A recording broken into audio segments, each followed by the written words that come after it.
Have you ever noticed something strange? One single negative comment can completely ruin your entire day, right?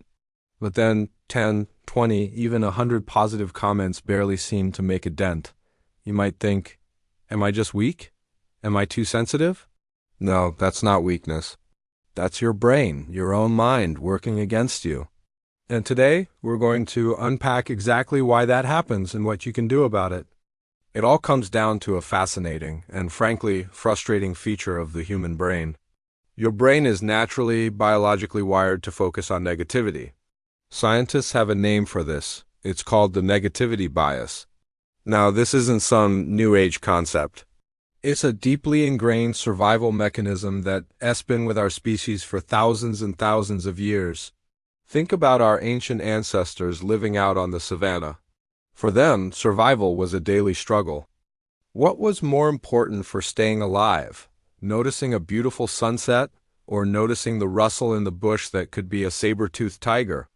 Obviously, noticing the danger. The brain of early humans learned a critical lesson. Paying attention to threats, dangers, and negative possibilities was far more important for survival than enjoying a pleasant, comfortable moment. The person who stopped to admire the flowers got eaten. The person who was constantly scanning for danger lived to see another day and pass on their genes, our genes. So, this negativity bias was an incredible evolutionary advantage. It kept us alive. It kept us vigilant. It's the reason humanity is still here. But here's the problem, the big glitch in the system. Your brain never really updated its software. Fast forward to today. For most of us, there are no wild animals chasing us down the street. We're not constantly fighting for our lives against predators, but our brains don't know that. They are still running on that ancient, outdated operating system. So your brain still reacts to modern-day negative threats, like a critical email from your boss, an argument with your partner, or a rude comment online as if your very life is in danger. Let's look at what happens physiologically.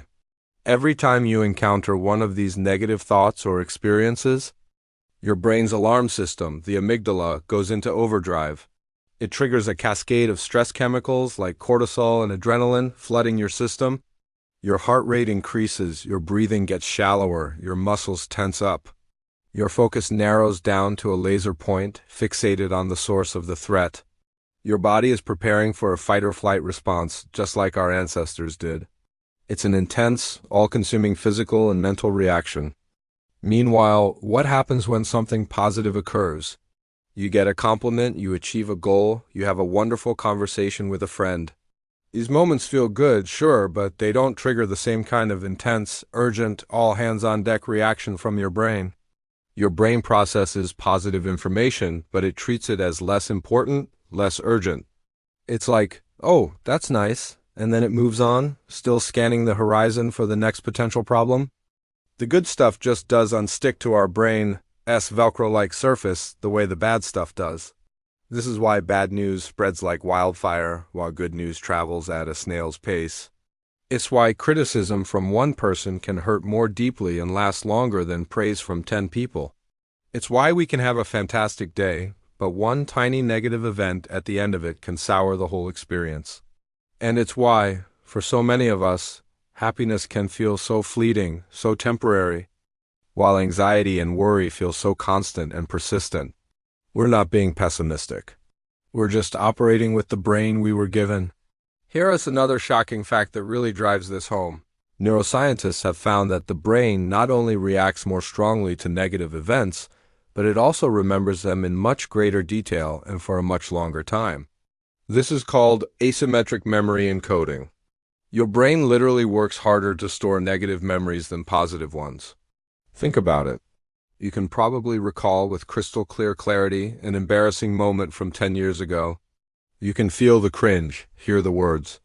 But can you remember what you had for a wonderful celebratory dinner 2 weeks ago with the same intensity? Probably not.